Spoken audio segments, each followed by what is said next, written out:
వాడికి ఎందుకు సారీ చెప్పావు నువ్వు? రాహుల్, నీకెన్నిసార్లు చెప్పాలి ఇలాంటి గుండాలతో పెట్టుకోవద్దని? గొడవ చేయడానికి వచ్చింది వాళ్ళని అనుకున్నా, నన్ను అంటావేంటి? అయినా అసలు నువ్వు సాఫ్ట్వేర్ ఎంప్లాయ్ అనుకుంటున్నావా, స్ట్రీట్ సైడ్ గుండా అనుకుంటున్నావా? అన్యాయాన్ని ఎదిరించడానికి వచ్చిన గుండా అంటే నీ గుండానే అవుతా. ఈ కోపమే వద్దని చెప్తున్నా. ప్రతిసారి నన్నే బ్లేమ్ చేస్తావు.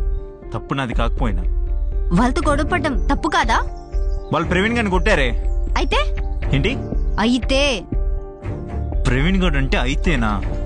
ప్రవీణ్ గారు నీ కింద పనిచేసే ఎంప్లాయ్ కావచ్చు, కానీ నాకు ఫ్రెండ్. ఒకసారి నా లైఫ్ లో వాడి ఫ్రెండ్ అనుకుంటే వాడి కోసం ఎంత దూరమైనా వెళ్తానే. అలాంటిది వాడిని కొట్టారే.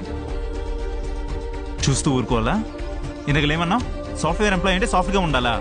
సాఫ్ట్వేర్ ఎంప్లాయ్ అంటే నువ్వు సాఫ్ట్గా పనిచేసే ఎంప్లాయీస్ అనుకుంటున్నావేమో, కానీ వాళ్ళు సగానికి సగం ప్రాబ్లమ్స్ బ్రెయిన్తోనే సాల్వ్ చేస్తారు. కానీ ఒక్కసారి కానీ వాళ్ళు వైలెన్స్ దిగారనుకో, వాళ్ళంత సైకోలు ఎవరు ఉండరు.